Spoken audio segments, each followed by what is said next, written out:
Hello students, welcome to my channel MGE the easiest and finest way to learn mathematics, जहां आप पढ़ेंगे class 11th और 12th के mathematics के सारे कंसेप्ट बहुत ही आसान शब्दों में। तो हमने रिलेशन एंड फंक्शन चैप्टर शुरू किया हुआ है क्लास 12th के मैथमेटिक्स का, और ये हमारा उसका 4th वीडियो है। लास्ट वीडियो में हमने एक्सरसाइज एनसीईआरटी का 1.1 का क्वेश्चन नंबर 1 से लेकर के 3 तक पूरे डिटेल में समझा था अंडरस्टैंडिंग के साथ। तो आज हम लोग क्वेश्चन नंबर शुरू करते हैं, क्वेश्चन नंबर 4। उससे पहले वाले वीडियोस में सारे उसके बेसिक्स और टाइप्स ऑफ रिलेशन ये सारे दे रखे हैं। अगर आपने वो वीडियो नहीं देखा है तो पहले आप उसको देख के आए, फिर ये वीडियो आपको समझ में आएगा। तो चलिए हम लोग फटाफट क्वेश्चन नंबर 4 शुरू करते हैं एक्सरसाइज 1.1 का। Show that the relation R, ये आर आपका रिलेशन के लिए है। इन आर, अभी तक आपको आराम से स्टेटमेंट बता दिए, तो ये आर जो है ये सेट ऑफ रियल नंबर है। पहले तो इसको समझना शुरू करें। सेट ऑफ रियल नंबर, तो थोड़ा सा बोल्ड लेटर में दे देगा पेपर में भी आपको, तो मैंने इसको इटैलिक में थोड़ा सा लिखने की कोशिश करी है। तो ये चीज आप ध्यान रखना कि जब रिलेशन आर इन आर, तो आप कंफ्यूज मत हो जाना कि ये दो आर किस लिए। तो पहला आर जो है रिलेशन के लिए बोल रहे हैं, और दूसरा आर जो है सेट ऑफ रियल नंबर। मतलब ये आर के लिए जो सेट आपका ए जो होता था, वो अब यहाँ पे ए ना होकर के क्या है, आपका रियल नंबर का सेट है। ठीक है, डिफाइंड एज, अब यहां से कोई दिक्कत नहीं है, A comma B such that A is less than equal to B. Question number 3 हमने किया था, शायद क्वेश्चन नंबर 3 था ना, क्वेश्चन नंबर 2 था कि इसमें R is defined as a comma B such that A is less than equal to b square था। तो ध्यान रखें, आप उसका रेफरेंस अगर लेंगे तो भी समझने में कोई परेशानी नहीं होगी। जो कंफ्यूजन वहां आपको रह गया था वो यहाँ पे अभी आपका क्लियर हो जाएगा। तो सबसे पहले इसमें हम लोग क्या बोल रहे हैं, अच्छा आपको ये प्रूव करने बोल रहे हैं, हिंट दे दिया एक तरह से कि this is reflexive and transitive but not symmetric, आपको ये शो करना है। तो रिफ्लेक्सिव के लिए हम लोग सबसे पहले चलते हैं। रिफ्लेक्सिव का क्राइटेरिया क्या है, if A comma A belongs to R, है ना, A comma A belongs to R. तो आप देखें यहां से कि क्या ए और ए आपस में क्या हो सकता है, ये कंडीशन सेटिस्फाई करेगा।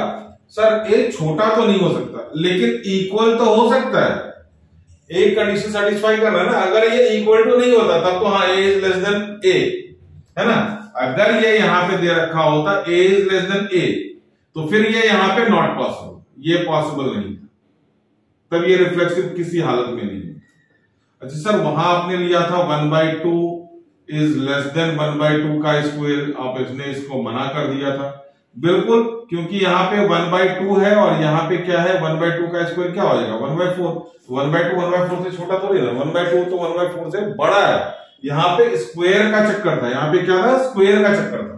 यहाँ पे स्क्वायर का चक्कर नहीं है। आप देखो यहाँ पे 1/2 इज लेस देन 1/2, अब लेस देन नहीं है, इक्वल टू तो है। 1/3 is less than equal to 1/3।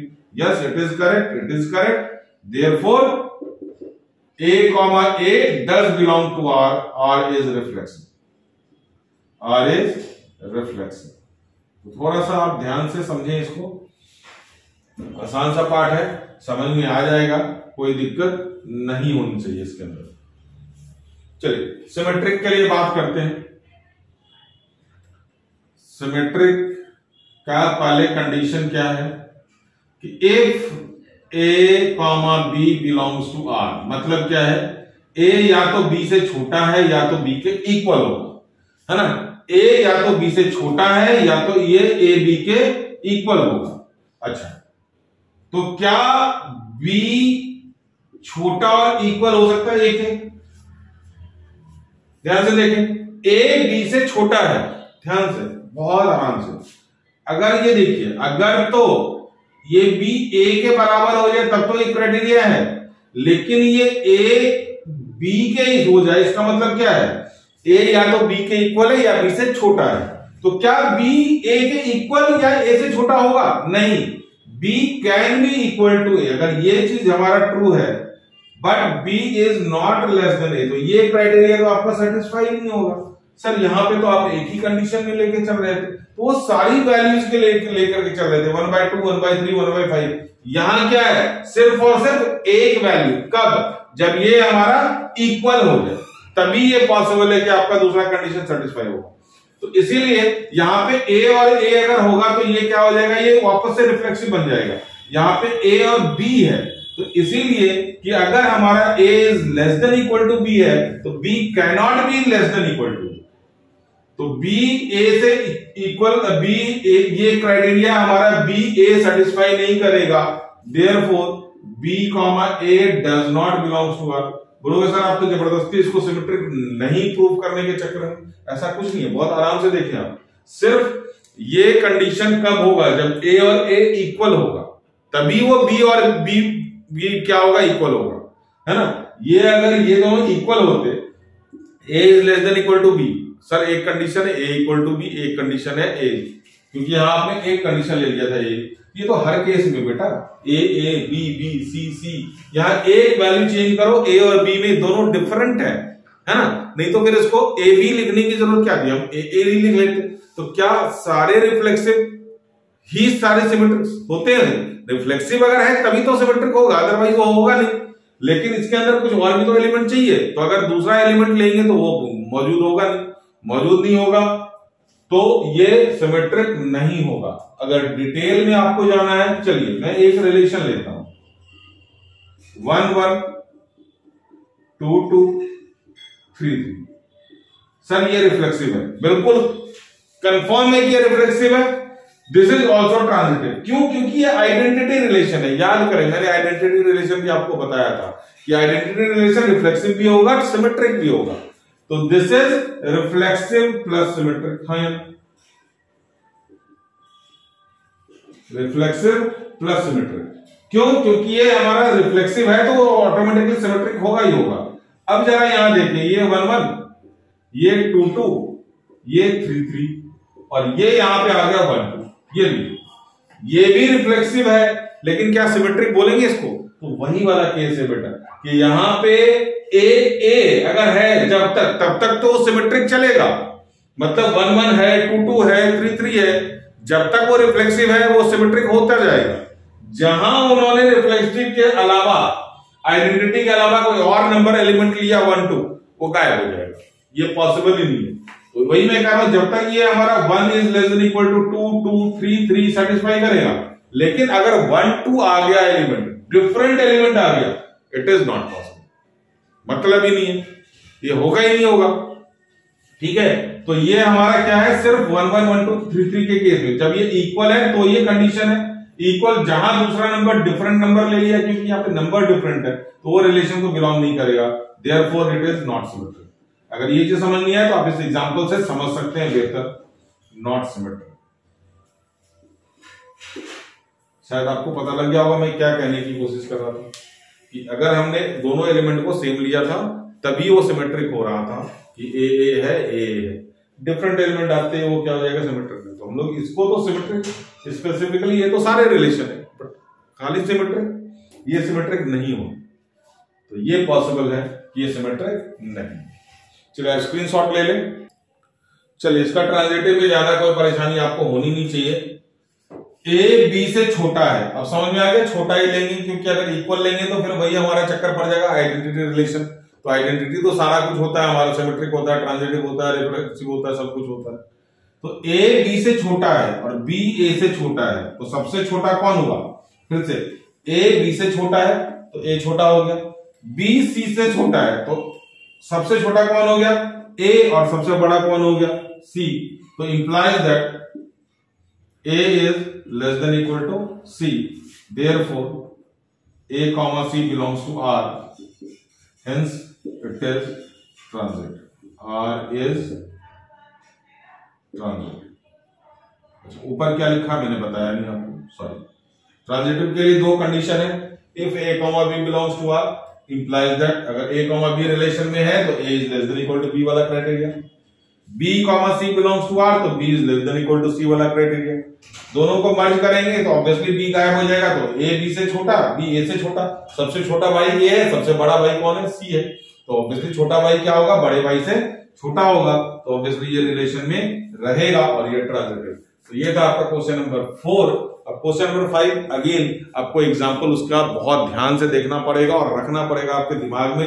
जैसे कि मैंने क्वेश्चन नंबर 2 के लिए बोला हुआ था आपको कि पेपर में ज्यादा दिमाग चलेगा नहीं, अगर आप उसके एग्जाम्पल को मेमोराइज कर लें तो बेटर है। तो हमारा ये क्वेश्चन नंबर 3 में भी उसी तरह के क्वेश्चंस हैं जिसमें आपको एग्जाम्पल थोड़ा सा दिमाग में फिट करके रखना पड़ेगा। चलिए हम लोग देखते हैं इसका स्क्रीनशॉट। चलिए ये क्वेश्चन में बस एक छोटा सा चेंज है, a is less than equal to b cube.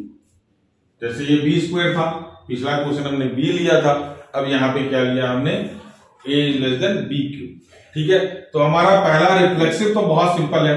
Reflexive के लिए आप a is less than equal to अगर a क्यूब लेते हैं, ध्यान से a क्यूब है तो 1/2 अगर कोई भी छोटा नंबर लेंगे तो 1/2 का क्यूब पॉसिबल है क्या? नहीं पॉसिबल। क्यों? क्योंकि 1/2 क्या है हमारा 1/8 से बड़ा है ना, 1/2 1/8 से बड़ा है। तो फ्रैक्शन में हमेशा 1 से छोटा अगर नंबर लेंगे तो ऑब्वियसली ये कभी भी ट्रू होगा ही नहीं। हाँ, 2 इज लेस देन 2 क्यूब, 1 से बड़े नंबर हमारे क्या होंगे, ट्रू होंगे।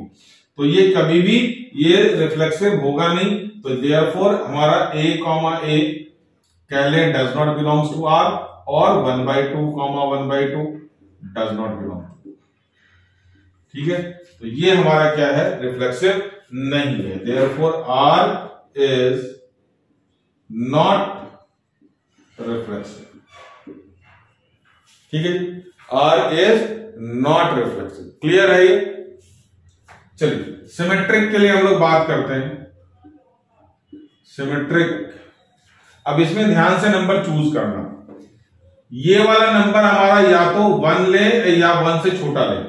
तो 1,2 में मैं करके दिखाता हूं। 1,2, 1 is less than equal to 2 cube. अच्छा, इक्वल टू का तो आपको बात समझ में आ गया हो, है ना। अब यहां पे लेस देन की बात करेंगे। 1 is less than equal to 2 cube, yes, है ना। तो ये हमारा 1,2 क्या हो रहा है, हमारा रिलेशन को बिलोंग कर रहा है। चलिए 1 is less than, therefore 1,2 belongs to R। But क्या 2 इज लेस देन 1? 1 का क्यूब है क्या? ये देखें, 2 1 से क्या छोटा है? नहीं है, तो ये बिलोंग नहीं करेगा। 2,1 does not belong to R। चलिए एक और कंडीशन ले लेते हैं इसको 1। अच्छा, अगर ये 1 लेंगे, 3 लेंगे, 1 अगर नंबर लेंगे और ये नंबर 1 से ज्यादा लेंगे, 1 is less than equal to 3 का square, but 3 is not less than 1 का स्क्वायर, 1 का क्यूब। क्लियर है? अगर यहां पे कोई नंबर हमने क्या ले लिया, 1/2 ले लिया, 1/2, और इधर 1 ले लें, 2 ले लें, कोई भी ले लें, तो 1/2 is less than equal to क्या है हमारा, 2 का क्यूब। करेक्ट है जी? सॉरी, ये लेस देन है, तो 1,2 क्या किया, बिलोंग किया R को। क्या 2,1/2 करेगा, बिलोंग करेगा R को? चेक करके देखें, 2 is less than equal to 1/2 का क्यूब, मतलब ही नहीं है। 2 क्या है, 1/8 से कहीं बड़ा है, तो ये हमारा 2,1/2 will not belongs to R, है ना, will not belong to R। तो 2,1/2 does not belong to R, but 1,1/2,2। ऐसे एग्जाम्पल आप लें सिमेट्रिक के लिए, जिसमें कि पहला नंबर क्या हो, 1 हो या 1 से छोटा, और दूसरा उससे बड़ा ले ले, वो कभी भी सेटिस्फाई नहीं करेगा। ठीक है, या तो 1 ले सकते हैं, तो 1 के लिए कोई भी नंबर ले ले। तो इतने सारे एग्जाम्पल में से कोई भी आपको याद तो रह ही जाएगा, इसमें कोई दिक्कत वाली बात है ही नहीं। तो therefore R is not symmetric. तो एक कंडीशन ले लेना कि ये हमारा 1/2 हमारा इसमें रिलेशन में है, 2-1 रिलेशन में नहीं है, 1/2 2 रिलेशन में नहीं है, 2 1/2 रिलेशन में नहीं है। तो R is not symmetric, R is not symmetric. Transitive के थोड़े से एग्जांपल आपको टफ लेने पड़ेंगे, इसमें थोड़ा सा दिमाग में ज्यादा खर्च होगा। आप इसको स्क्रीनशॉट लें, फिर हम लोग बात करते हैं ट्रांजिटिव। चलिए ट्रांजिटिव के लिए बहुत ही क्लोज फिगर लेने पड़ेंगे, थोड़ा मेहनत करना पड़ेगा, अदरवाइज आप इसको दिमाग में फिट कर लें तो ज्यादा अच्छा है, क्योंकि एग्जाम में ये वर्कआउट करना बड़ा मुश्किल हो जाएगा आपके लिए। ये 3 और 1.5, ऑब्वियसली 3 इज लेस देन 1.5 का क्यूब। ध्यान से देखिए, जो भी होगा, है ना। तो और यहां से क्या है, ये आप इसको 1.5 लिख लें आराम से। 1.5 is less than is equal to 1.2 का क्यूब। अब क्यूब निकाल करके चेक कर लें, है ना। 1.25 का क्यूब क्या हो जाएगा, तो 1.2 का क्यूब का वैल्यू होएगा हमारा 1.728, है ना जी। तो अब यहाँ पे देखें, ये हमारा दोनों ही कंडीशन क्या रखा है यहाँ पे, रिलेशन को बिलोंग कर रहा। 3,1.5 belongs to R and 1.5, 1.2 also belongs to R. दोनों ही कंडीशन मैंने आपको दिखा दिया है। ये 1.2 का होल क्यूब भी निकाल के दिखा दिया, इसका आप आराम से निकाल सकते, कोई दिक्कत नहीं है। तो 1.5 is less than equal to 1.728। तो अब यहां से 3.5, अब ये दोनों अभी इनको पकड़ लें आप, सर इनको पकड़ लें, है ना। तो अब 3 is less than equal to 1.2 का क्यूब, क्यों, क्योंकि ये देखें आप 1.728 है, तो ऑब्वियसली 3 क्या होगा, इससे छोटा होगा। Therefore 3,1.2 also belongs to R. Therefore R is transitive. तो इसके एग्जाम्पल को आप बनाना है, आप अपने हिसाब से बना लें कुछ ऐसे नंबर से, और बना करके अपने रजिस्टर में इसको फिट कर लें। एक और एग्जाम्पल मैंने ये दे दिया, यहाँ पे मैंने ये दोनों को सेम ही ले लिया है, सॉरी ये हमारा 2 का cube, 2 is less than equal to 2 का क्यूब, है ना।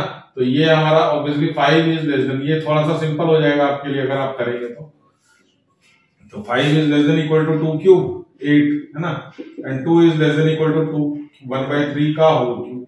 तो obviously 2 is less than equal to 2 2 एक नंबर ले लिख सकते हैं। फिर हमारा दोनों का नंबर आ गया हमारा 5 is less than equal to 2 2 के पावर 1/3 का क्यूब। क्या बन जाएगा ये, 5 इज लेस देन 2 के पावर 1/3 का क्यूब। तो ये हमारा हो जाएगा 2, 5 इज लेस देन 2।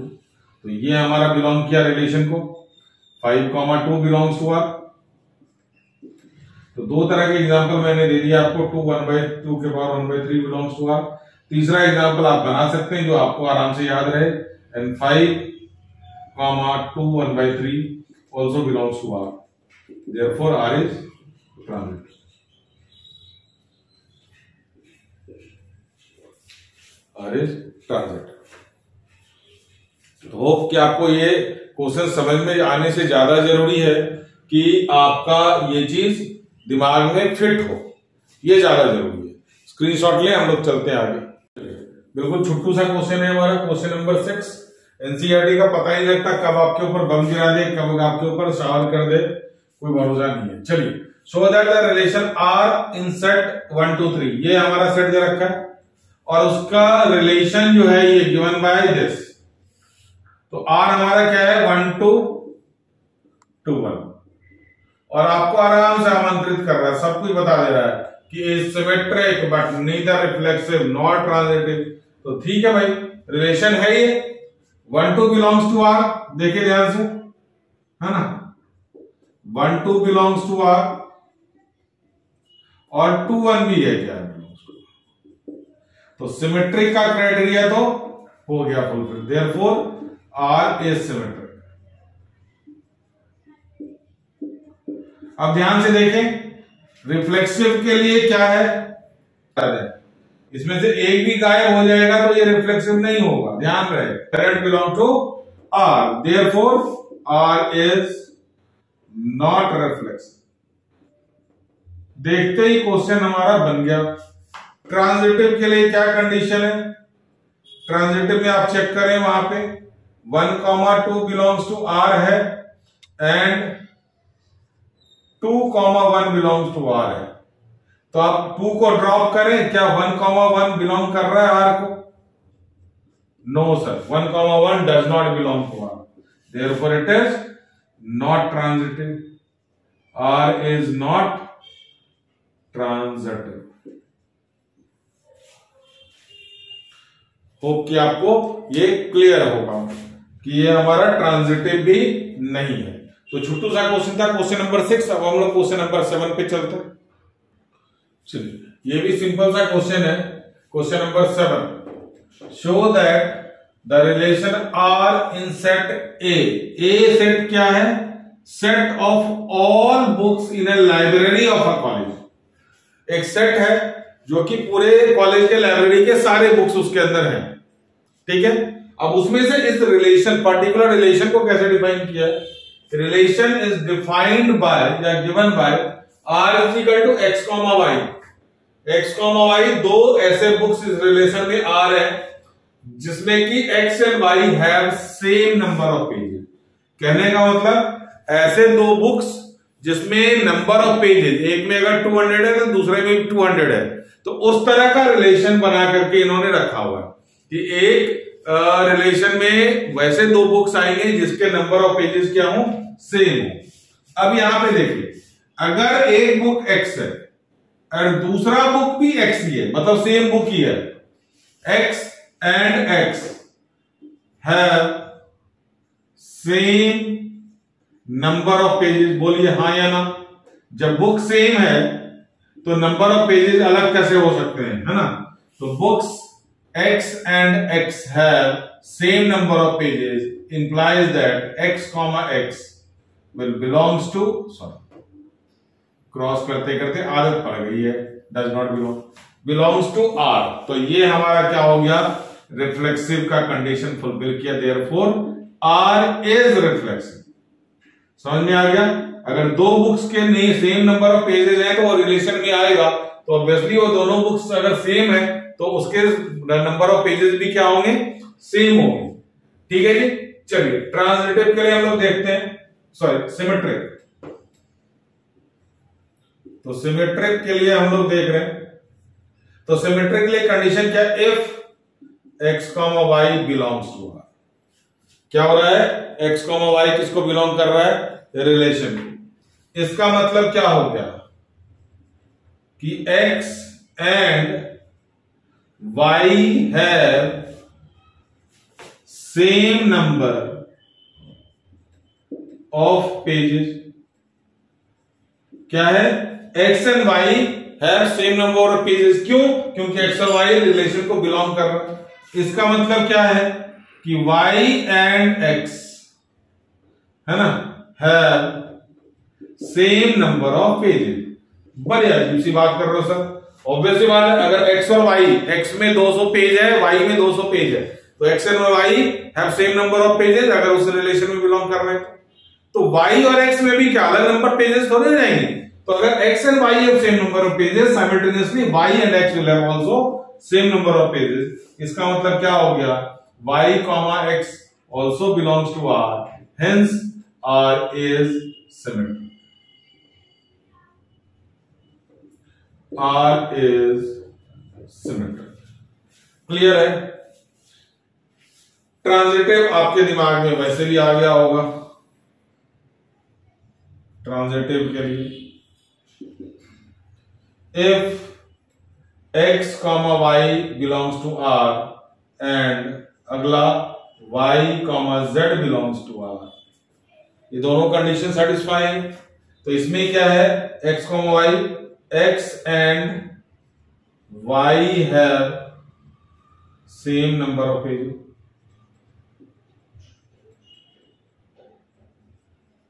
और इसमें क्या है, y and z have same number of pages.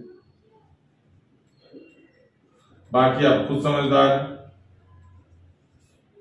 जब x और y में, x में 200 पेज, y में 200 पेज, y एंड z, तो z में भी क्या है 200 पेज, तो x एंड z इन दोनों को कंबाइन करेंगे तो क्या होगा, x and z have same number of page, same number of pages implies that x comma z belongs to R, implies that R is transitive।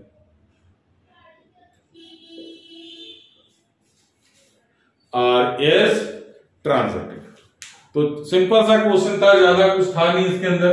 अब क्वेश्चन नंबर 8 देखते हैं, शायद ये one of the most important question of your chapter, ये topic relation से है ये। तो आप इसका स्क्रीनशॉट लें।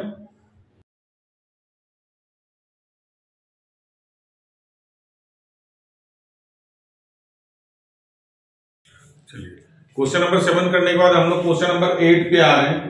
तो क्वेश्चन नंबर 8 और 9 हमारे पुराने शॉर्ट पड़े हुए हैं, तो मैं उसी वीडियो को मैं आपको अटैच करके दे रहा हूं पूरे एक्सप्लेनेशन के साथ। और इवन वो बोर्ड सीरीज के से सेगमेंट से मैंने लिया है वो वीडियो, और बहुत ही अच्छी तरह से उसमें एक्सप्लेन किया है। तो क्वेश्चन नंबर 8 और 9 आप इसी से करेंगे। क्वेश्चन नंबर 10 आपका पूरा का पूरा एग्जाम्पल है।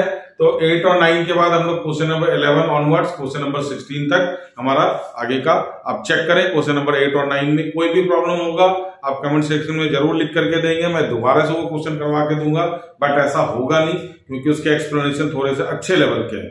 चलिए हम लोग क्वेश्चन नंबर 8 पे चलते हैं।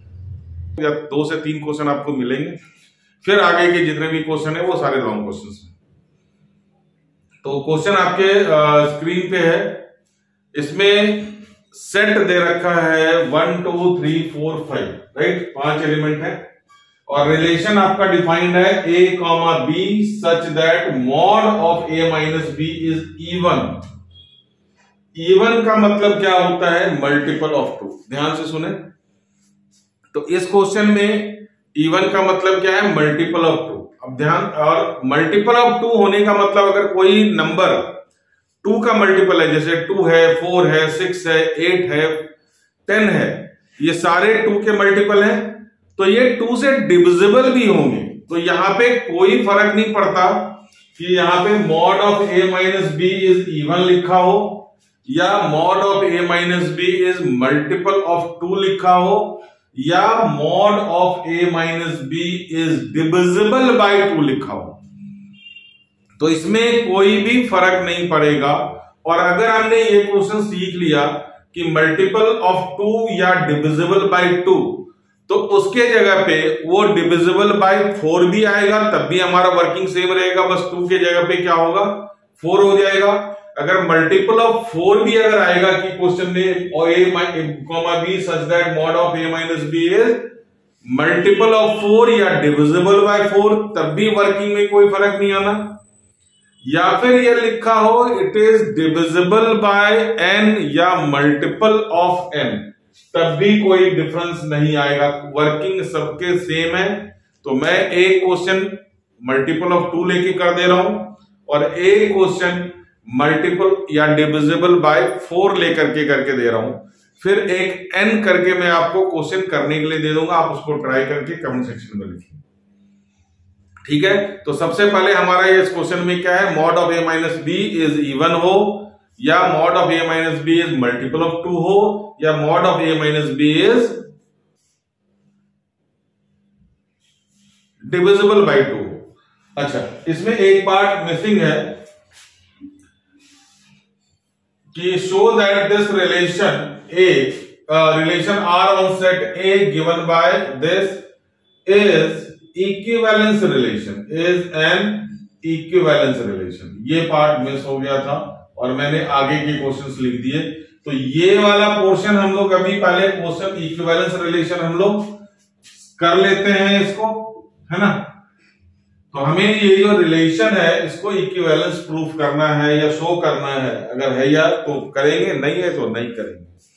तो इक्विवेलेंस रिलेशन के लिए कंडीशन क्या है हमारा कि relation should be reflexive, symmetric as well as transitive. Simultaneously तीनों क्राइटेरिया को फुलफिल करेगा तभी कोई रिलेशन हमारा क्या होगा? इक्विवेलेंस माना जाएगा। तो पहला क्राइटेरिया है कि रिलेशन शुड बी रिफ्लेक्सिव। तो रिफ्लेक्सिव का कंडीशन क्या है? a comma a belongs to r। तो पहले यहां पे समझे a comma b such that a minus b is even, है ना। अगर यहां पे x कॉमा y होता तो a के जगह पे x और b के जगह पे क्या हो जाता? y लिख देते। अगर यहां पे p कॉमा q होता तो यहां पे p minus q is even. अगर यहां पे b और c होता तो b minus c is even. अगर यहां पे a कॉमा c होता तो mod of a minus c is even होना चाहिए। ये रिलेशन का मतलब है। तो रिफ्लेक्सिव में हमारे को दोनों जगह क्या चाहिए? a और a चाहिए। तो यहां भी क्या है? a माइनस a चेक करें कि आप ये इवन है या नहीं है। तो यहां पे हम लोग शुरू करते हैं कि mod of a minus a, mod of a minus a क्या होता है? 0 होता है, जिसको हम लोग क्या करेंगे? इवन लेट कर लेंगे, विच इज इवन और मल्टीपल ऑफ 2, मल्टीपल ऑफ 2। कुछ नहीं करना है यहां पे, हमने क्या करना है कि a b, है ना, उसके जगह पे a और a रख देना है। तो a माइनस a अगर 0 है तो क्या 0 2 का मल्टीपल है, 0 तो किसी का भी मल्टीपल होता है, तो ये इवन हो गया। देयरफॉर अगर ये हमारा a माइनस ये कंडीशन को फुलफिल कर दिया तो ये इस रिलेशन में रहेगा, तो a क्या हो गया, belongs to R, implies that relation is reflexive. ध्यान से देखें, तो a माइनस a इज 0, 0 हमारा क्या है, इवन का क्राइटेरिया को फुलफिल किया, तो जो भी इस कंडीशन को सेटिस्फाई करेगा वो रिलेशन में रहेगा। तो ये हमारा रिफ्लेक्सिव का क्राइटेरिया था। अच्छा, सिमेट्रिक करने का तरीका थोड़ा सा इस क्वेश्चन में आप जरूर सीख लें ताकि आपको आसानी हो। तो यहां पे क्या है सिमेट्रिक के लिए, if a, b belongs to R, मतलब क्या है कि mod of a minus b is even, है ना। तो mod of a minus b क्या हो गया, इवन है। इसका मतलब क्या हो गया, ये mod of a minus b is equal to 2n। Multiple of 2 को हम लोग क्या लिख सकते हैं, 2n लिख सकते हैं, 2m लिख सकते हैं, 2p लिख सकते हैं, 2 का मल्टीपल। तो अब यहां पे a, b से हमने शुरू किया, बीच में आप क्या करें, अच्छा यहां पे क्या है हमारा, मॉड अगर हटेगा तो a minus b is equal to क्या हो जाएगा, प्लस माइनस 2n। अब a minus b is equal to plus minus 2n है, तो अगर हमने इसको शिफ्ट कर दिया, a के जगह पे b और b के जगह पे a, क्योंकि सिमेट्री का क्राइटेरिया क्या है, if a, b belongs to R then b, a should also belongs to R, है ना। तो a माइनस बी, तो हमने अगर इसका साइन चेंज किया, b को पॉजिटिव और a को नेगेटिव किया, तो ऑब्वियसली ये क्या हो जाएगा, माइनस प्लस हो जाएगा 2। फिर जैसे मॉड हटाने से हमारा प्लस माइनस आता है, तो मॉड लगाने से प्लस माइनस गायब हो जाएगा, इज इक्वल टू 2n। इसका मतलब क्या हो गया, b minus A is even, b minus A क्या हो गया, इवन हो गया। इसका मतलब क्या हो गया कि b, a belongs to R, b, a क्या हो गया, हमारा रिलेशन को बिलोंग करेगा, implies that R is symmetric. जगह की थोड़ी सी कमी थी इसलिए थोड़ा सा आपको नीचे, है ना। तो यहां से फिर से देख लें, a, b हमने शुरू किया कंडीशन से, a, b belongs to R, तो mod of a minus b क्या हो गया हमारा, इवन। तो a mod of a minus b, even को हमने रिप्रेजेंट कर दिया 2n से। यहीं पे क्वेश्चन अगर हमारा चेंज हो जाता कि mod of a minus b is multiple of 4, तो हम यहाँ पे क्या लिखते हैं, mod of a minus b is 4n, multiple of 8, mod of a minus b 8n, multiple of 3, mod of a minus b is 3m, है ना, या 3m या 3p, कुछ भी ले सकते हैं यहां। तो ये हमारा क्या क्राइटेरिया हो गया सिमेट्री का। ट्रांजिटिव अब हम लोग देख लेते हैं, ट्रांजिटिव में क्या है। तो ये हमारा सिमेट्रिक हो गया, तो ट्रांजिटिव के लिए 2 कंडीशन चाहिए हमारे को और तीसरा फुलफिल होना चाहिए। तो पहला condition, if a, b belongs to R and simultaneously b, c belongs to R। ये दोनों ही कंडीशन हमारे को गिवन होने चाहिए। इसका मतलब क्या हो गया कि mod of a minus b is even, और अगर b, c belongs to R है, मतलब mod of b minus c is even. चलिए, इवन होने का मतलब क्या लिख सकते हैं, mod of a minus b is equal to 2n, और यहां क्या लिख देंगे, mod of b minus c is equal to 2m लिख लो या 2p लिख लो, कोई फर्क नहीं पड़ता। अब इस मॉड को अगर हमने हटाया तो mod of a minus b is equal to क्या हो गया, प्लस माइनस 2n, और यहां से क्या हो गया हमारा, b minus c is equal to plus minus 2n। अब ये इक्वेशन नंबर 1 लेट कर लो, ट्रांजिटिव में यही करना है हमारे को कि दोनों को हमने इक्वेशन 1 और इक्वेशन 2 लेट कर लें और दोनों को क्या करें, प्लस कर दें। तो 1 प्लस आप 2 करें, और प्लस कैसे करना है वो देखें। तो यहां से a minus b is equal to plus minus 2n, और b minus c is equal to plus minus 2m। दोनों को ऐड करेंगे, माइनस बी प्लस बी क्या हो गया, कैंसिल, क्या बच गया हमारा, a minus b is equal to plus minus 2 common ले लिया, m प्लस n आ गया। अब इस पे सॉरी a माइनस सी, अब इसमें मॉड अगर हमने लगा दिया तो यहाँ का प्लस माइनस क्या हो जाएगा, गायब हो जाएगा और ये हो जाएगा 2n प्लस n। अब यहाँ पे 2 मल्टीप्लाई है, यहाँ पे कुछ भी होगा तो वो क्या होगा, 2 का मल्टीपल होगा। तो इसका मतलब क्या हो गया, mod of a minus c is even, और इवन होते ही a कॉमा सी क्या हो गया, घर में एंट्री इसको मिल गई, a comma C belongs to R. तो ये दोनों कंडीशन लेकर के चला तो यहाँ पे a comma C belongs to R हो गया हमारा। तो देयरफॉर आर इज ट्रांजिटिव, ठीक है जी। चलिए, तो अब क्या हो गया हमारा कि ये रिलेशन रिफ्लेक्सिव भी है, सिमेट्रिक भी है और ट्रांजिटिव भी है। Hence relation R is an equivalence relation,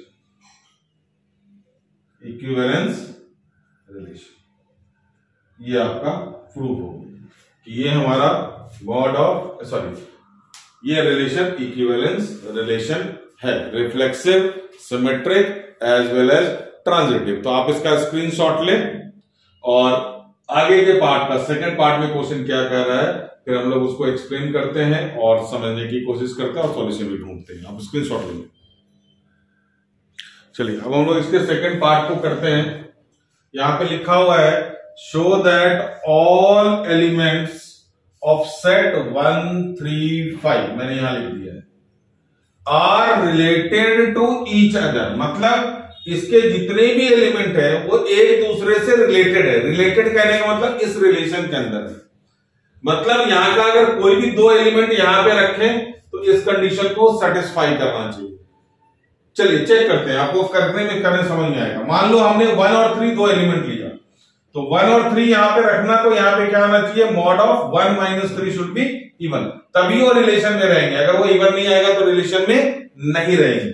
तो हमने इसका 1 और 3 लिया, तो मॉड ऑफ 1 माइनस 3 कितना होगा, -2, मॉड के बाहर निकल गया आ गया 2 जो कि इवन है। मॉड ऑफ 1 माइनस 5 क्या हो जाएगा, -4, लेकिन मॉड के कारण क्या हो गया, +4। 3 माइनस 5 3, देखिए 1 3 लिया, फिर 1 5 लिया, ये 3 5 लिया, ये सारे क्या आ रहे हैं हमारे, इवन आ रहे हैं। इसका मतलब क्या हो गया कि इस सेट के जो भी एलिमेंट है आपस में एक दूसरे से इस टर्म में रिलेटेड है, मतलब इस कंडीशन को सेटिस्फाई कर रहे हैं। Similarly all the elements of set 2, 4, इसका भी वही सीन है कि 2, 4 भी क्या है हमारा, रिलेटेड है। रिलेटेड कहने का मतलब 2 माइनस 4 भी क्या है हमारा, इवन। चेक कर ले, but no element of this set are related to any element of this set. तो एक सेट ये है, एक सेट ये है, एक एलिमेंट यहां से लें, एक एलिमेंट यहां से लें, एक एलिमेंट इस सेट का और एक एलिमेंट इस सेट का किसी भी हालत में रिलेटेड नहीं है। चेक करें, अगर 1 और 2 को लेते हैं तो 1 माइनस 2 क्या हो गया हमारा, मॉड में 1 हो गया, इवन नहीं है। 1 और 4 ले लें, 1 माइनस 4 इवन हो गया, इवन नहीं है, 3 हो गया। 3 2 3 4 5 2 सारे चेक करें, कोई भी हमारा क्या है, इवन नहीं है। Therefore the statement is correct कि all the elements of this set are related to each other and this set related to each other, but no element of this set, इस एलिमेंट का कोई भी element इस set के किसी भी element से इस रिलेशन के अंदर मौजूद है, मतलब इस रिलेशन के कंडीशन को सेटिस्फाई कर रहा है। तो ये हमारा इंपॉर्टेंट क्वेश्चन है। इसमें बड़े मतलब हर कैटेगरी के क्वेश्चन हर मार्क्स के बन सकते हैं, 1 के 2 के 4 के और 5 के तो थोड़ा सा मुश्किल है इस क्वेश्चन में। हाँ, अगर इक्विवेलेंस क्लास निकालने आएगा तो जरूर 5 मार्क्स का बन सकता है। तो नेक्स्ट क्वेश्चन में हम लोग सीखेंगे कि इक्विवेलेंस क्लास किसी एलिमेंट का कैसे निकाला जाता है, फिर उसको बड़े क्वेश्चन में भी हम लोग यूज करना सीखेंगे। आप इसका स्क्रीनशॉट लें और नेक्स्ट क्वेश्चन का वेट करें। नेक्स्ट क्वेश्चन बिल्कुल सिमिलर है। Show that the relation are on set A. अब वहां पे ए हमारा सेट क्या था, अलग था, और यहां पे हमारा सेट क्या है, ए दे रखा है x belongs to z। z का मतलब इंटीजर, माइनस से लेकर के प्लस तक सारे होल नंबर, हर integers. x is greater than equal to 0 and less than equal to 12, मतलब x की जो भी वैल्यू आएगी, मतलब रिलेशन में जो भी एलिमेंट आने चाहिए वो हमेशा पहला एलिमेंट x जो है हमारा 0 से 12 तक होना चाहिए, ना तो 0 से कम होगा ना तो 12 से ज्यादा होगा। रिलेशन अब क्या कहता है, given by a comma b such that mod of a minus b is multiple of 4। जैसा कि मैंने आपको पिछले क्वेश्चन में बोला था कि मल्टीपल ऑफ 2 की जगह पे मल्टीपल ऑफ 4 भी हो सकता है, मल्टीपल ऑफ 3 भी हो सकता है, मल्टीपल ऑफ n भी हो सकता है। तो यहां पे क्या है, multiple of 4 is an equivalence relation. यहां तक का क्वेश्चन बिल्कुल सिमिलर है, पिछले क्वेश्चन का जस्ट कॉपी पेस्ट है। ये आपका अलग है, find the set of all elements related to 1 that is equivalence class of element 1। तो अब हम लोग देखेंगे इसको, इस वाले पार्ट को, पहले ऊपर वाला पार्ट हम लोग फटाफट से कर लेते हैं। तो पहले वाले में रिफ्लेक्सिव में कोई चेंजेस नहीं है, a कॉमन a कंडीशन होता है r for all a belongs to a का। तो a और b की जगह पे हमने a रखा, a माइनस a होता है 0 which is multiple of 4, 0 is multiple of any number. तो रिफ्लेक्सिव में तो कोई डाउट ही नहीं है, r इज रिफ्लेक्सिव। सिमेट्रिक के लिए पहला condition, if a comma b belongs to r means a minus b का mod is equal to 4n। क्या हो जाएगा, 2 का मल्टीपल में 2 लिखा था, यहां 4n। तो obviously a minus b is equal to plus minus 4n, बिल्कुल कॉपी पेस्ट है। तो b minus a is equal to minus plus 4n। Mod डालोगे तो b माइनस a हमारा क्या बन जाएगा, 4n। तो यहां से हमारा क्या हो गया, b comma a also belongs to r, therefore r is symmetric. कोई डाउट ही इसके अंदर नहीं है। बिल्कुल पिछला क्वेश्चन मैंने आपको बोला था, एक क्वेश्चन आपके बहुत सारे क्वेश्चन को कवर करता है। तो पिछला क्वेश्चन हमारा लैंडमार्क था। अब इसमें हम लोग इक्विवेलेंस क्लास अगर सीख लिया तो ये हमारा मेन क्वेश्चन हो गया, इसी में से सारे क्वेश्चन निकलेंगे इस तरह के। ट्रांजिटिव के लिए हमारे पास 2 प्री कंडीशन होते हैं। तो पहला हमारा if a comma b belongs to r, है ना, and b comma c belongs to r। तो यहां से हमारा क्या बन गया, a minus b mod 4n, और यहां से बन गया mod b minus c is equal to 4n। जैसा कि पिछले क्वेश्चन में करा था, a minus b is equal to plus minus 4n, b minus c is equal to plus minus 4n। आप इसको इक्वेशन 2 और इसको इक्वेशन 1 ले सकते हैं। 1 प्लस 2 करें आप तो a minus b is equal to plus minus 4n, b minus c is equal to plus minus 4n। दोनों को प्लस करेंगे तो a minus c is equal to plus minus 4m plus n। ये बन गया। तो यहां से हमारा क्या बन गया, ये 4 का मल्टीपल हो गया तो a माइनस c हमारा 4m प्लस n। मॉड हट गया। तो यहां से हमने क्या देखा कि a mod of a minus c is also multiple of 4, multiple of 4 या डिविजिबल बाय 4 भी होगा तब भी हमारा क्वेश्चन सेम ही रहेगा। तो a कॉमा c को इजाजत मिल गई रिलेशन में रहने की, hence r is transitive. r क्या हो गया हमारा, ट्रांजिटिव हो गया। आप इसको लिखना चाहते हैं तो लिख सकते हैं कि b minus a is multiple of 4, तब भी कोई दिक्कत नहीं है। Therefore r is equivalence, equivalence relation. Important part था क्वेश्चन का। तो ये हमने फर्स्ट पार्ट को कवर कर लिया जो कि पिछले ही क्वेश्चन का कॉपी पेस्ट था ऑलमोस्ट। अब सेकंड पार्ट, कैसे इक्विवेलेंस क्लास क्या होता है, दिस इज इंपॉर्टेंट। अच्छा, ये क्वेश्चन बहुत इंपॉर्टेंट है, आपके सीबीएसई में 2010 एंड 2018 दोनों में आ चुका है। तो इसलिए ध्यान से करें इस क्वेश्चन को, ये एक लैंडमार्क क्वेश्चन माना जाता है रिलेशन का, और यही हमारा बेस बना के देता है जब हम लोग 2 सेट के क्रॉस का रिलेशन निकालेंगे, जो कि हमारा नेक्स्ट वीडियो का पार्ट होगा। तो अभी हम लोग इसका नेक्स्ट पार्ट करते हैं, स्क्रीनशॉट लेंगे। चलिए, इसके सेकंड पार्ट में हम लोग देखते हैं कि क्वेश्चन क्या कहने की कोशिश कर रहा है। Find the set of all elements that is related to 1। मतलब एक एलिमेंट, इनमें से एक एलिमेंट हमारा 1 है, ये वाला एलिमेंट क्या है हमारा 1 है, तो दूसरे एलिमेंट की वैल्यू निकाले, वही क्या होगा उसके सारे एलिमेंट्स हो जाएंगे। करने से समझ में आएगा। चलिए इसका लेते हैं हम लोग कि एक एलिमेंट हमारा क्या है, let one element be x, हमें x की वैल्यू निकालनी है if x, 1 belongs to r। समझे ध्यान से, x, 1 बिलोंग्स टू r, एक एलिमेंट जिसका, अच्छा इसी का मतलब क्या होता है, इक्विवेलेंस क्लास ऑफ 1 निकालना। 1 का इक्विवेलेंस क्लास का मतलब क्या है, 1 से रिलेटेड सारे एलिमेंट आप निकाल के दो। 1 से रिलेटेड सारे एलिमेंट निकाल के दो, मतलब आप 1 का, अगर यही भी बोल देता find the equivalence class of element 3, यहां पे 3 लिख देता, या फिर find the set of all elements related to 3। तो एक एलिमेंट हमने x सिलेक्ट कर लिया, दूसरा एलिमेंट 1, अगर 2 का बोलता निकालने के लिए तो हम 2 ले लेते, और इस रिलेशन में आने वाले सारे एलिमेंट्स हम x की वैल्यू निकालेंगे। तो इसका मतलब क्या होना चाहिए कि mod of x minus 1 should be multiple of 4, है ना, मल्टीपल ऑफ 4। तो मल्टीपल ऑफ 4 क्या क्या हो सकता है, 0 is the multiple of 4, 4 is the multiple of 4, 8 is the multiple of 4, 12 is the multiple of 4। अच्छा 12 से फालतू हमने नंबर लेना नहीं है, अगर लेंगे भी तो आप लेकर के देखिए 12 के बाद क्या आता है, 16 आता है। तो सपोज हमने यहां से क्या करा, शुरू करा x minus 1 is equal to 0, तो x की वैल्यू क्या निकल गई, 1। ठीक है, तो एक एलिमेंट हमारा क्या हो गया, 1,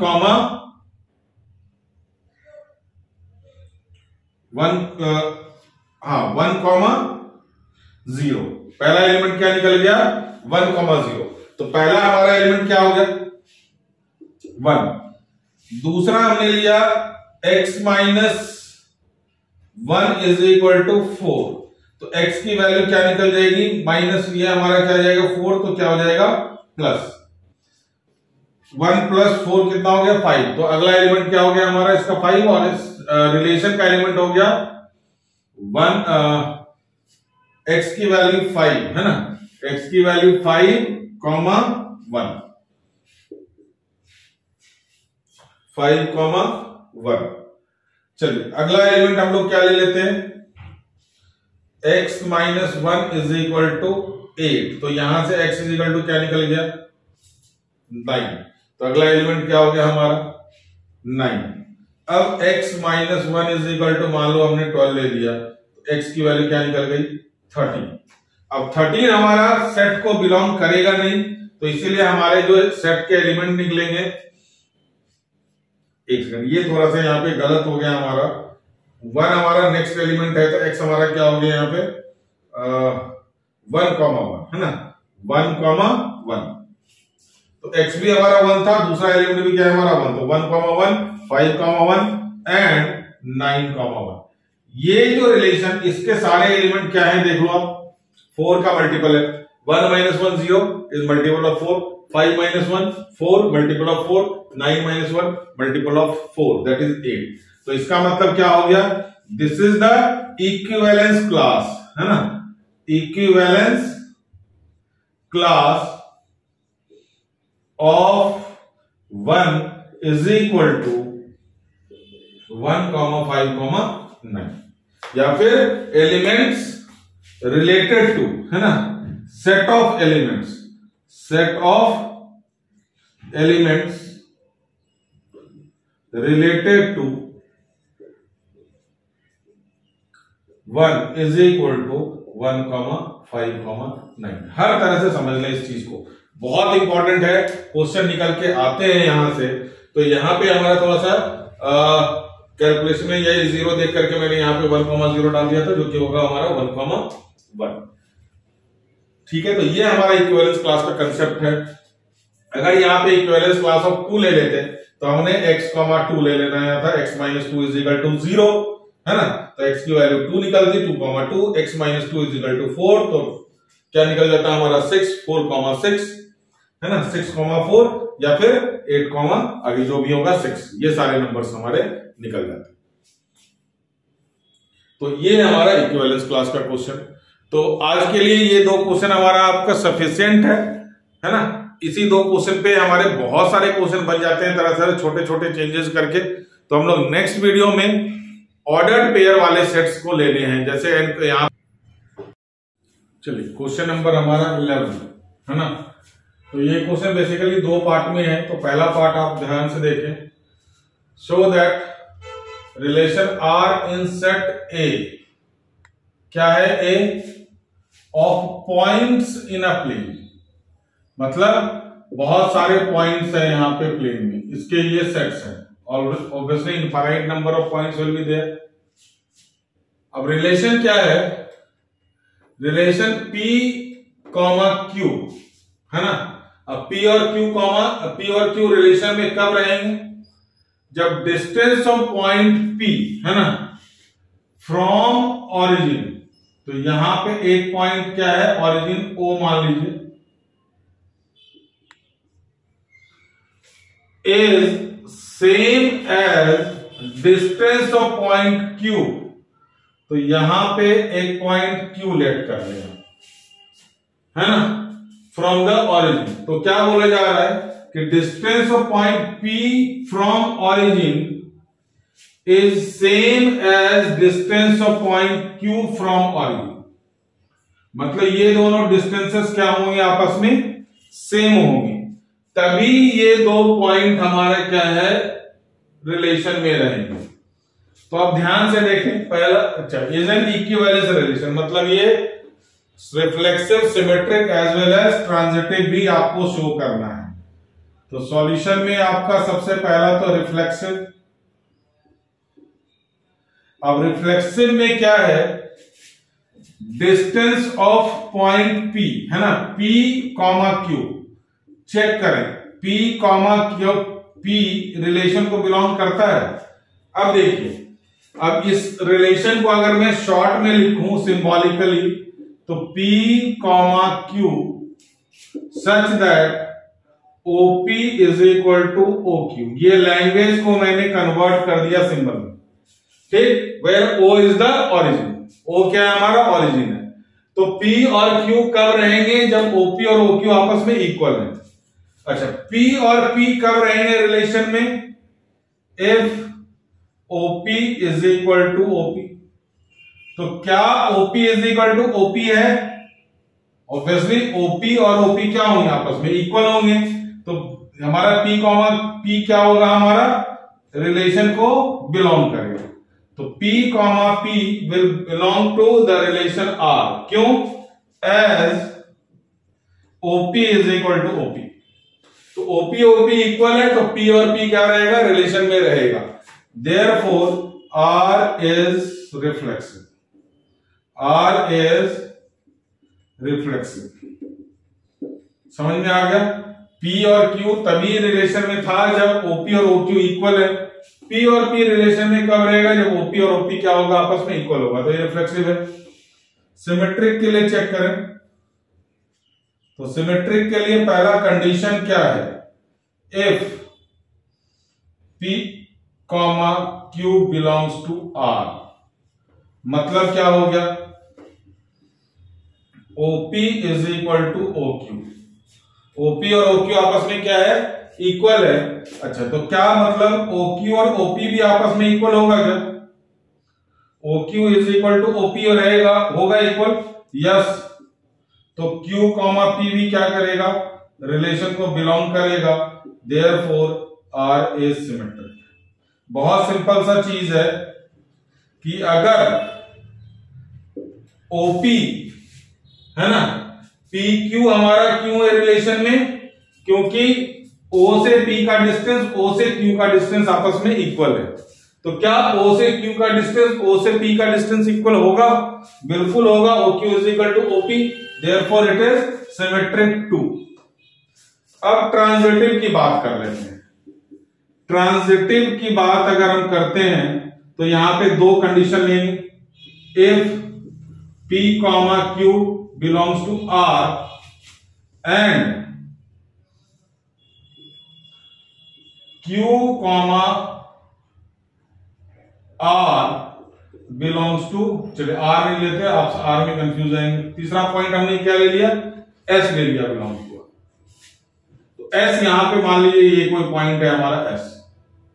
अब ध्यान से देखिए, पी क्यू रिलेशन में कब रहेगा, जब OP is equal to O Q रहे, और क्यू एस कब रहेगा, जब ओ क्यू और ओ एस इक्वल होगा।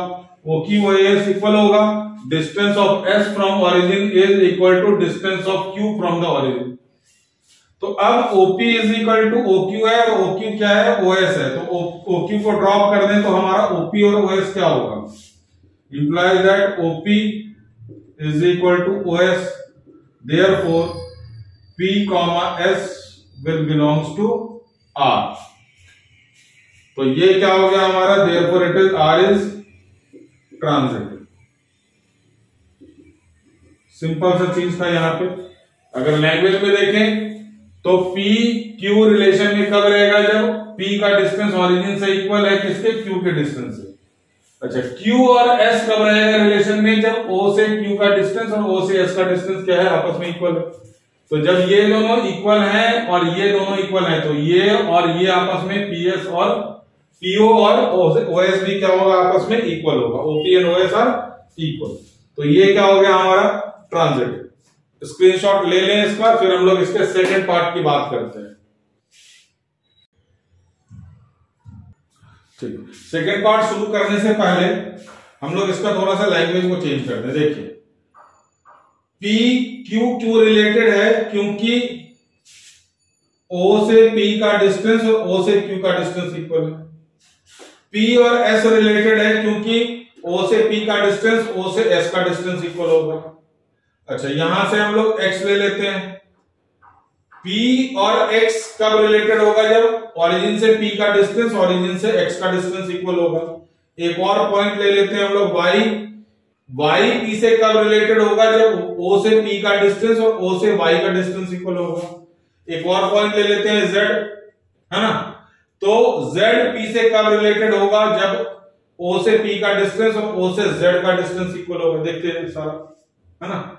तो अब यहां से अगर इन सारे पॉइंट्स को हम लोग कनेक्ट करें, है ना, सारे पॉइंट्स को हम लोग कनेक्ट करें तो हमारे को क्या मिलेगा, सर्कल तो मिलेगा। और ये क्या हो जाएगा, इसके रेडियस। देखिए, ओरिजिन से सारे पॉइंट्स क्या हैं, इक्वल है। तो ये सारे पॉइंट्स क्या हैं, set of all points which are related to point P।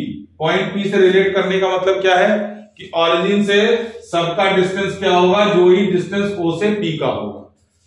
तो अब यहां पे क्वेश्चन में देखिए, further show that set of all points जो मैंने बनाया है आर रिलेटेड टू P से रिलेटेड है, जो कि P का वैल्यू ओरिजिन के इक्वल नहीं होगा। ऑब्वियसली P अगर कोई पॉइंट है तो ओरिजिन यहां पे is a circle passing through point. देखिए यहां से दिख गया हमारा। तो P से रिलेटेड जितने भी पॉइंट होंगे आप बना के दिखा सकते हैं आराम से। P से रिलेटेड जितने भी पॉइंट होंगे सबका ओरिजिन से डिस्टेंस क्या होगा, सेम होगा। तो ऑब्वियसली ये क्या बनेगा, सर्कल। और ये सर्कल क्या होगा, P से पास करेगा और जिसका सेंटर क्या होगा, ओरिजिन होगा। Therefore, set of all points related to P, that is, ध्यान से देखिए क्या क्या, OP is equal to OQ, OP is equal to OS, OP is equal to OX, OP is equal to OZ and so on, है ना। तो इसका मतलब set of all points related to P will form a circle, and circle obviously क्या है, which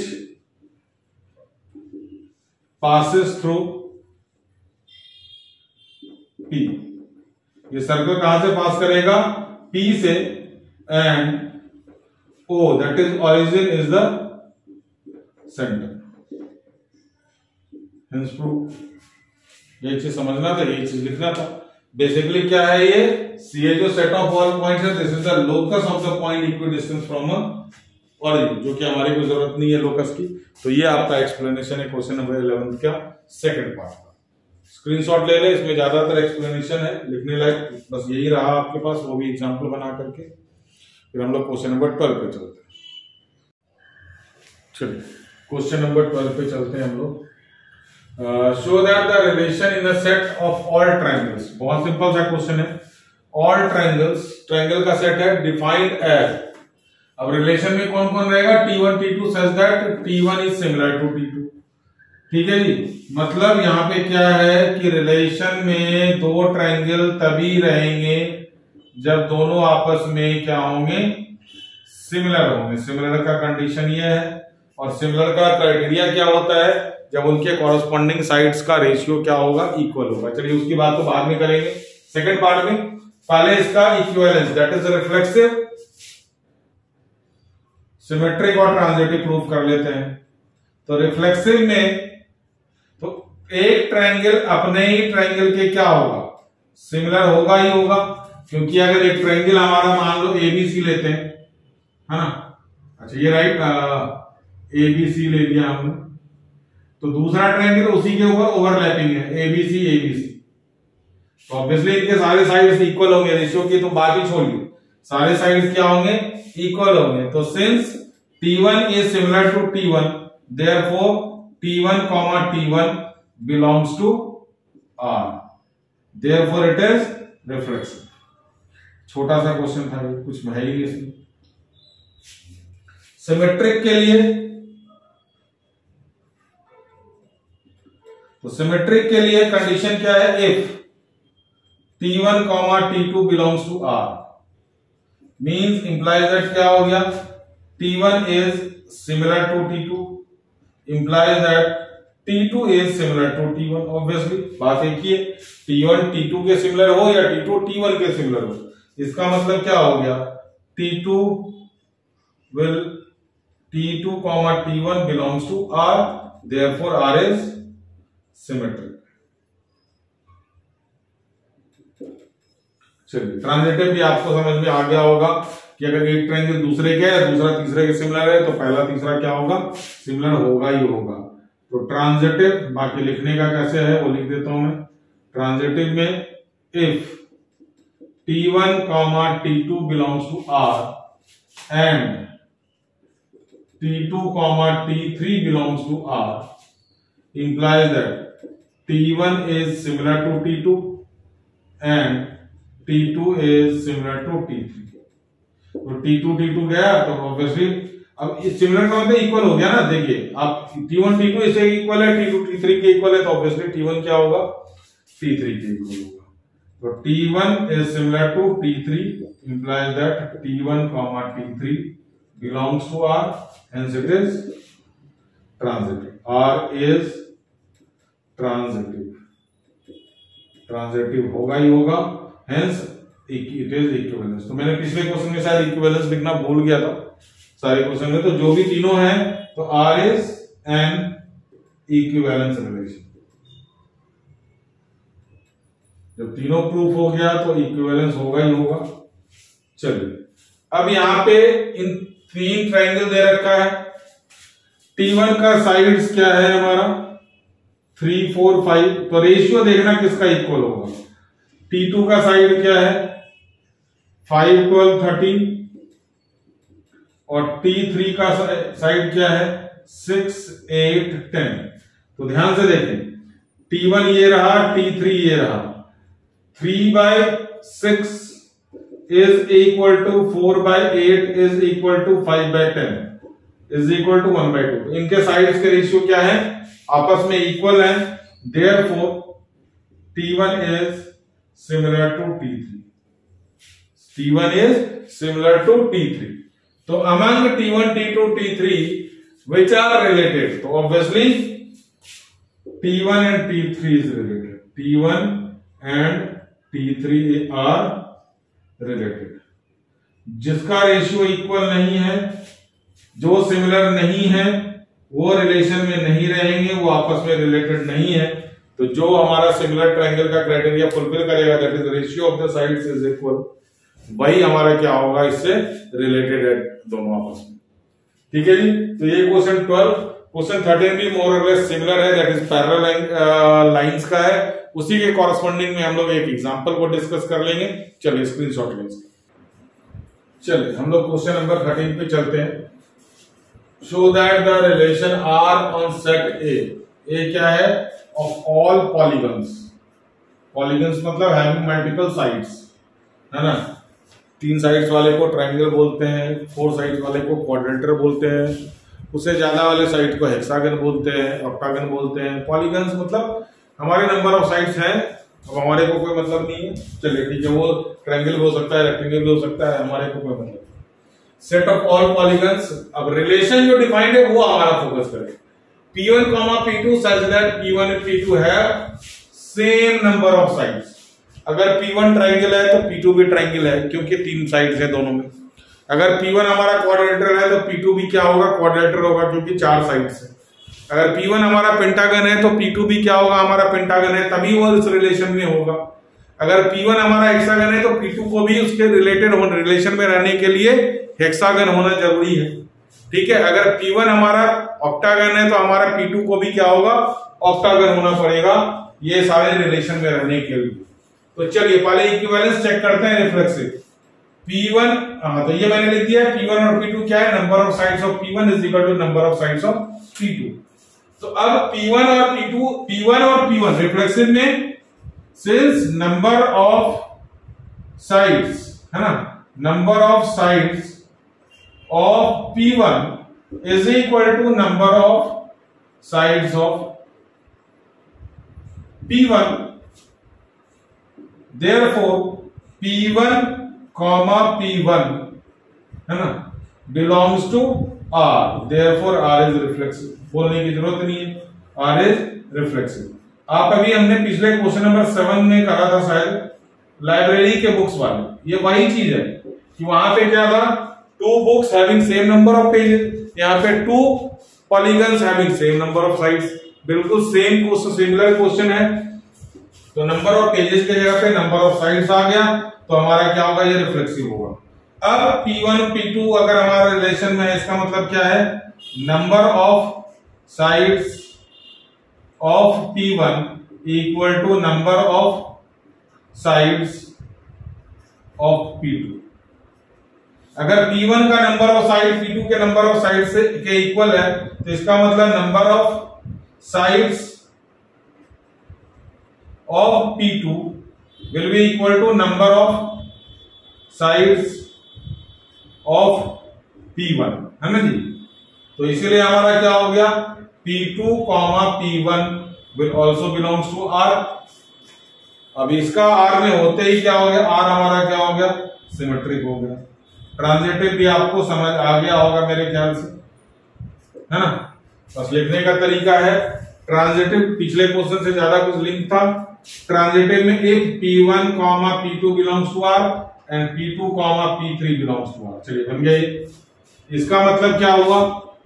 number of sides of P1 equal to number of sides of P2। और यहां पे क्या हो गया? जस्ट इधर देख लें, number of sides of P2, number of sides of P2 लिखने की जरूरत थी भी नहीं, आपको समझ में आ गया, is equal to number of sides of P3। अब P1 का साइड P2 के साइड के इक्वल है, नंबर के साइड्स के, और P2 का नंबर ऑफ साइड किसके इक्वल है? P3 के। तो इससे हमारा क्या मिल गया? नंबर ऑफ साइड्स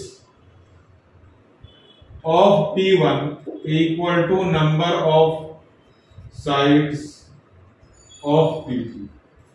इसका मतलब क्या हो गया कि ये हमारा P1, P3 will belong to R, hence R is transitive। R is। अब ध्यान से देखें कि इस रिलेशन में वही पॉलीगन्स रहेंगे जिसके नंबर ऑफ साइड्स क्या होंगे? सेम होंगे। तो अगर एक पॉलीगन मान लो हमारा कोई ट्रायंगल है, चाहे वो जैसा मर्जी ट्रायंगल हो, चाहे वो राइट एंगल ट्रायंगल हो, चाहे वो आइसोसेलेस ट्रायंगल हो, चाहे वो इक्विलैटरल ट्रायंगल हो, हमारे को ट्रायंगल के नेचर से कोई मतलब नहीं है। ट्रायंगल के नंबर ऑफ साइड्स कितने होने चाहिए? 3 होने चाहिए। तो दूसरा कोई भी पॉलीगन अगर होगा तो भी क्या होगा, उसके भी साइड्स कितने होंगे, 3। साइड की साइज नेचर से हमारे इक्विवेलेंट है, उसमें कितने होने चाहिए, 3 साइड्स होनी चाहिए। तो वही क्या होगा, पहले ट्रायंगल से क्या करेगा, रिलेट करेगा। तो इसका मतलब अगर एक पॉलीगन हमारा ट्रायंगल है तो उससे रिलेटेड जितने भी ट्रायंगल होंगे वो सारा इस रिलेशन में क्या करेगा, लाई करेगा। देखिए, what is the set of all elements, है ना, related to a right angle triangle with side दे रखा। मैंने आपको क्या बोला, अब राइट एंगल हो, आइसोसेलेस हो, लीस्ट बॉर्डर, साइड का measurement least border, number of sides triangle में कितने होते हैं, 3 होते हैं। तो इससे रिलेटेड जो भी पॉलीगन होगा उसके भी साइड कितने होंगे, 3 ही होंगे, और वो क्या कहलाएंगे, पॉलीगन। वो polygon having 3 sides will always called a triangle. तो ठीक है, तो सेकंड पार्ट का आंसर हो गया सेट ऑफ, है ना, set of elements, set of elements related to the right angle triangle, the right angle triangle, ये आपको जस्ट कंफ्यूज करने के लिए दिया है कि राइट एंगल ट्रायंगल दे देते हैं, देखते हैं बच्चा कहां दिमाग लगाता है। तो right angle triangle is equal to set of all triangles, all triangles, कोई जरूरत नहीं है जी, ऑल ट्रायंगल्स, ठीक है। तो set of all triangle in a plane are the elements related to the right angle triangle with explanation. Hope handwriting थोड़ी सी गंदी हो गई है, अब बोला हुआ है मैंने पूरा प्रॉपर, अब मैनेज कर लेना। चलिए, तो ये हो गया आपका क्वेश्चन नंबर 13। अब हम लोग चलते हैं क्वेश्चन नंबर 14, वो रिलेट करेगा एक एग्जांपल से, उसको भी हम लोग देख लेते हैं फटाफट से। चलिए, अब नोट कर लें। चलिए, question number 14, let L be the set of all lines in XY plane. घबराने की जरूरत नहीं है, XY प्लेन होता क्या है। अब इसके अंदर जितने भी लाइंस हैं, आरे तिरछे जो भी हैं, टेढ़ी नहीं होनी चाहिए। All lines in a plane, सारे लाइंस का क्या है, L सेट है। तो सेट तो पूरे लाइन का है। अब लेकिन हमारा रिलेशन जो है डिफाइंड है, वो किस तरह से, relation is defined as R is equal to L1, L2 if such that L1 is parallel to L2। ये लिखिए, कंडीशन बता दिया कि आपका अगर L1 और L2 पैरेलल है तो इस रिलेशन में आएगा। और आगे show that relation is equivalence, आप प्रूव करें रिफ्लेक्सिव, सिमेट्रिक, ट्रांजिटिव। और अगला है find the set of all lines, जैसे बाकी में था रिलेटेड टू लाइन दिस, वो तो हम बाद में बात करेंगे। पहले हम लोग रिफ्लेक्सिव, सिमेट्रिक और ट्रांजिटिव की बात करें। तो रिलेशन हमारा क्या है, L1, L2 such that L1 is parallel to L2। चलिए चेक करते हैं। पहला रिफ्लेक्सिव, तो रिफ्लेक्सिव के लिए हम लोग चेक करें कि L1, L1 belongs to R। क्यों? As L1 is parallel to L1। Sir ये क्या बात हुई, L1 अपने L1 के पैरेलल कैसे हो जाएगा।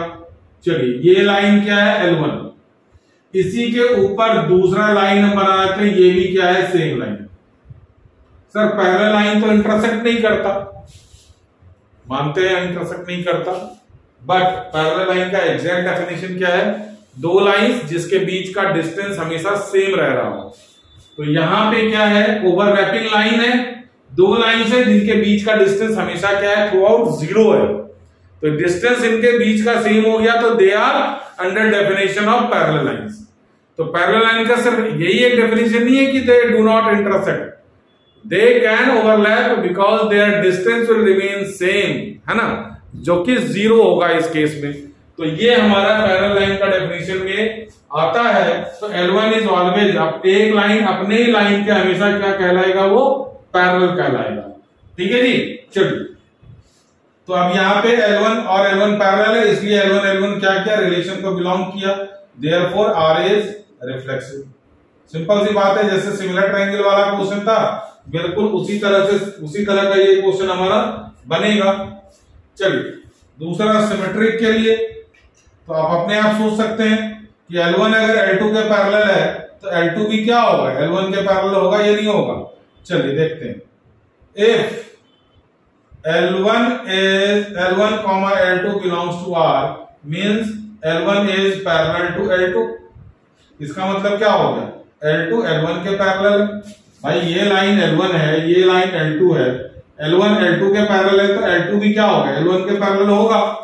इसका मतलब क्या हो गया कि L2 L1 also belongs to R, और ये belongs to R होते ही क्या हो गया हमारा, it is symmetric, R is symmetric. Transitive की बात करें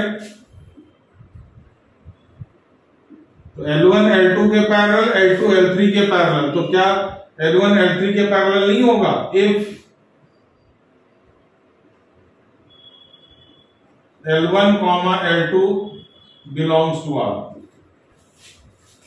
and L2 L3 belongs to R, तो यहां से क्या आया, L1 parallel to L2 and L2 parallel to L3, ये रहा L1 parallel to L2 and L2 parallel to L3, तो L1 और L3 भी क्या होगा, L1 is parallel to L3, therefore L1 L3 belong to R, hence it is transitive, R is transitive। चलिए second part की बात बाद में करते हैं, पहले आप इसका स्क्रीनशॉट ले लीजिए।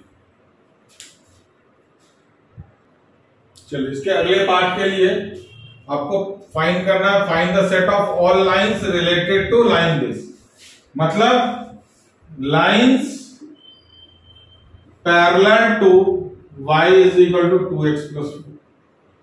वही सारा लाइन क्या होगा, इससे वही लाइंस इससे रिलेट करेंगे जो लाइंस इसके पैरेलल होगा, क्योंकि कंडीशन क्या दे रखा है कि दो लाइंस पैरेलल होंगे। तो 11th पे थोड़ा सा मैं आपका फ्लैशबैक लेके चलता हूं कि अगर कोई line ax plus by plus c equal to 0 होता था तो इसका स्लोप कितना होता था, -a/b। और आप ये भी कंपेयर कर सकते थे कि अगर लाइन का equation y is equal to mx plus c है तो इस लाइन का स्लोप क्या होता था, m होता था। तो चलिए ये वाला सिंपल पार्ट होगा आपका, क्योंकि इससे अब हमारा लेना देना है नहीं, नॉर्मल टेंजेंट हमारा रिलेटेड है। तो स्लोप यहाँ पे क्या है इसका, इस लाइन का स्लोप क्या है, m क्या है हमारा स्लोप 2 है। अच्छा ये चीज आपको पता होना चाहिए, जो भी लाइन पैरेलल होता है उसका स्लोप क्या होता है, सेम होता है, हैविंग सेम स्लोप है, हैविंग सेम स्लोप। तो lines parallel to the line y is equal to 2x plus 4 will have same slope, that is equal to 2। Slope कितना होना चाहिए, 2 होना चाहिए। therefore set of all lines parallel to the line y is equal to 2x plus 4 or lines related to y is equal to 2x plus 4 is y is equal to 2x plus k। ये slope होना चाहिए, बाकी कुछ भी हो सकता है। तो वही सारा लाइन, ये लाइन क्या करेगा, हमेशा इसको रिलेट करेगा, क्योंकि इस लाइन, ये लाइन हमेशा क्या होगा, इसके पैरेलल होगा। पैरेलल क्यों होगा, क्योंकि इसका स्लोप क्या होगा, सेम। स्लोप क्या होगा, सेम होगा। फिर से ध्यान से देख लें कि इस लाइन से रिलेटेड वही लाइंस होंगे जो इस लाइन के पैरेलल होगा, और जो इस लाइन के पैरेलल होगा उसका स्लोप सेम होगा। सेम होगा तो कितना होगा, 2। बस इस 2 के, इस x के जगह, x साथ 2 के जगह पे 2 लगा दें, यहाँ पे कोई भी वैल्यू रख दें, it will be parallel to the line base. तो ये हमारा क्या हो गया, equation of set of all lines related to the line y is equal to 2x plus 4। k के जगह पे आप अपना मनपसंद कांस्टेंट लिख सकते हैं। तो इसी से रिलेट कर रहा है हमारा एक क्वेश्चन नंबर आपका एग्जाम्पल पे है, आप एक बार एग्जाम्पल नंबर चेक करें। चलिए ये एग्जाम्पल नंबर 3 है, सारा कुछ लैंग्वेज सेम है, बस ये पैरेलल की जगह पे परपेंडिकुलर दे रखा है।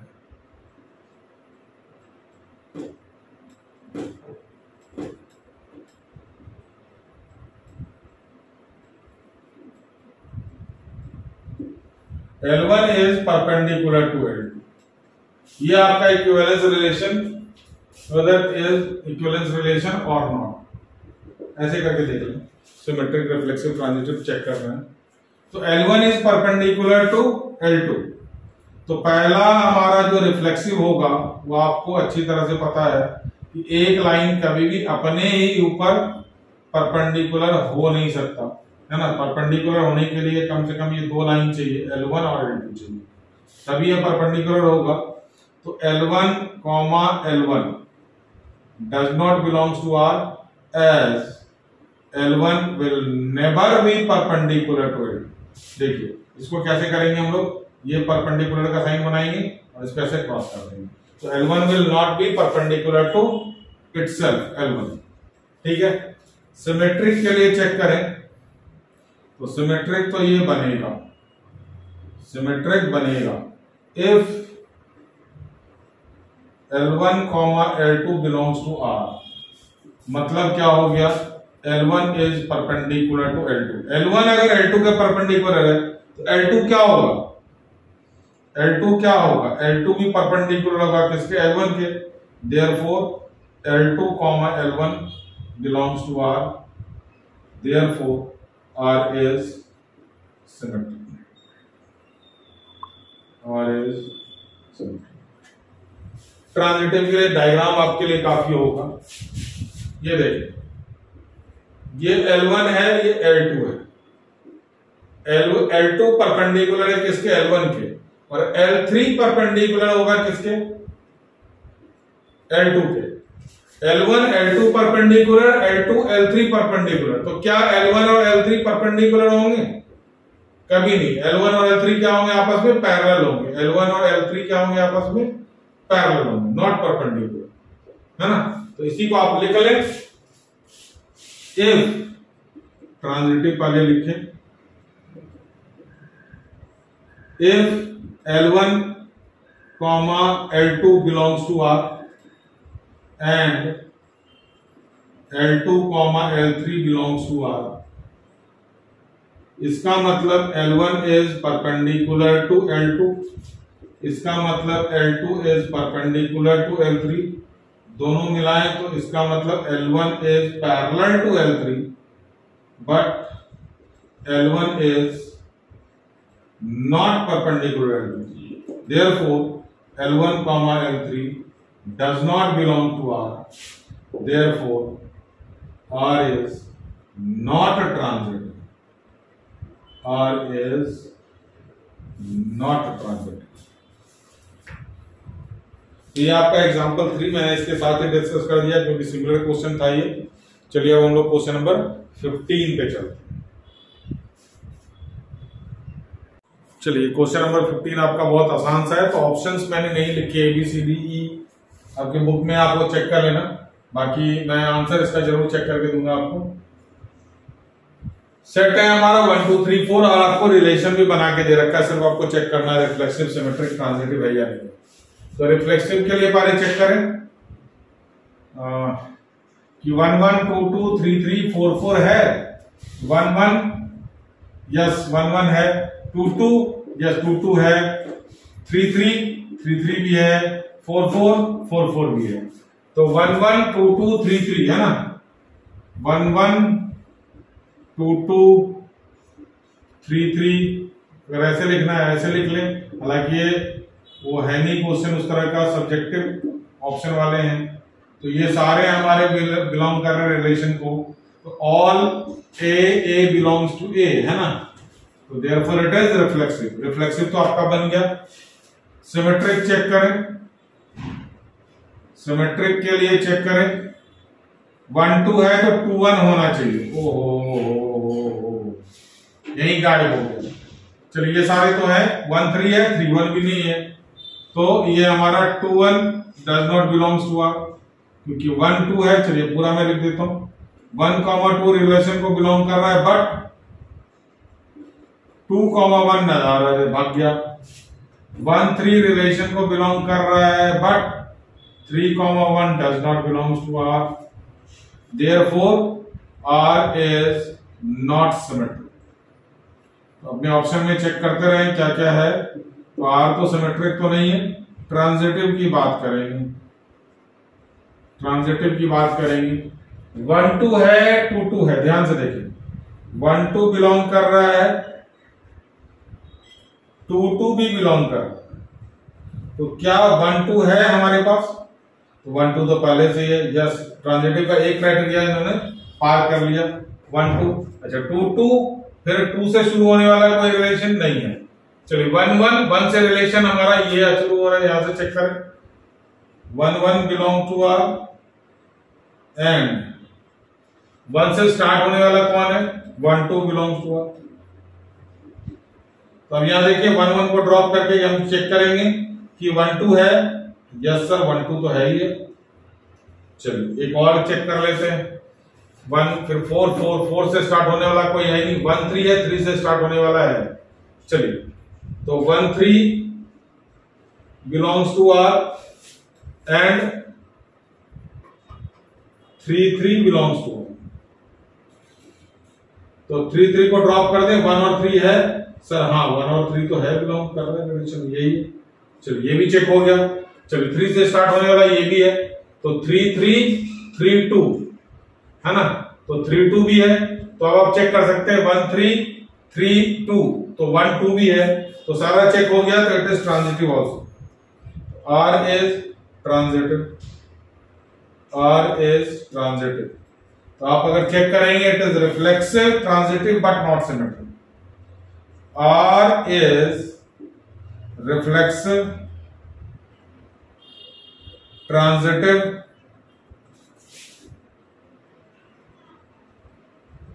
बट नॉट सिमेट्रिक, सिमेट्रिक नहीं है।